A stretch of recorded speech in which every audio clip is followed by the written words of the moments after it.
We're now on the second tab of the workbook that allows for business cycles, at least in some way of modeling it.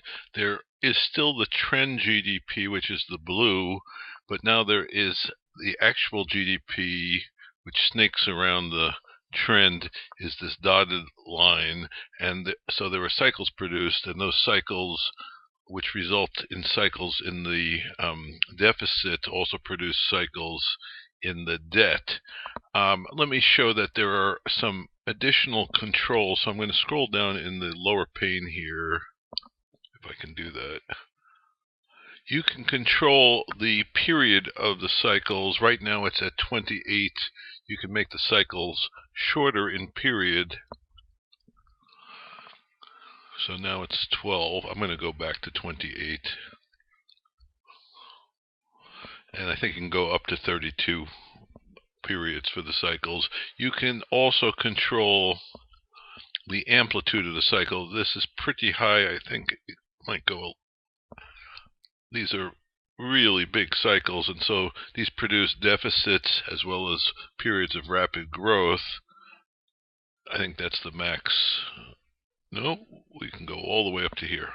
Interesting.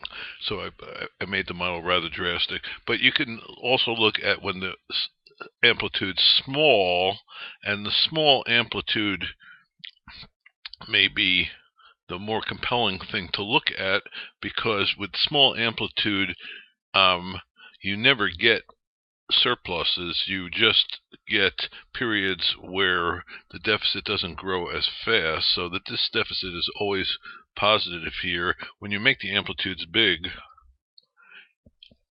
you actually get periods of surplus, and the debt is actually being paid. Debt's actually being paid down here. One of the reasons to do this, let me go back to a more modest level of the cycle. One of the reasons to do this thing with the cycles is to see whether it matters for the fundamental result we had in the simple model, and actually it doesn't.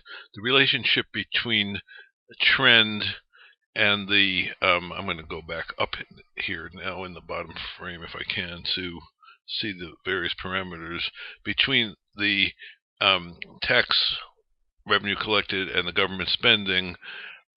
It's pretty much determined by the long-term parameters, not by the cycle parameters. There are periods of more rapid growth of the debt, but then there are periods of slowdown or shrinkage of the debt. And as you can see in this graph, the deficit to debt ratio, which is this blue curve, sometimes lies above the growth rate of the GDP, but sometimes lies below it. And as long as the picture looks like this, the debt to GDP ratio will oscillate, but it won't fundamentally rise. So this is actually a picture of stability.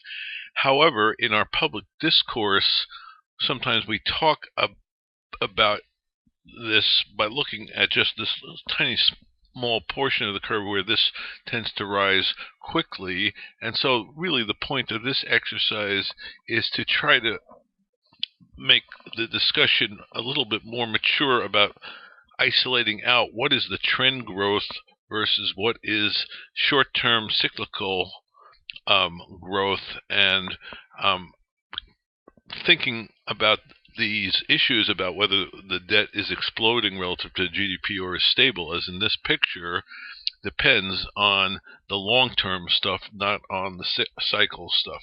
So you can do all the same experiments as in the previous sheet, and the way one learns these results is by varying the various parameters. You can again vary the interest rate or the initial debt, etc.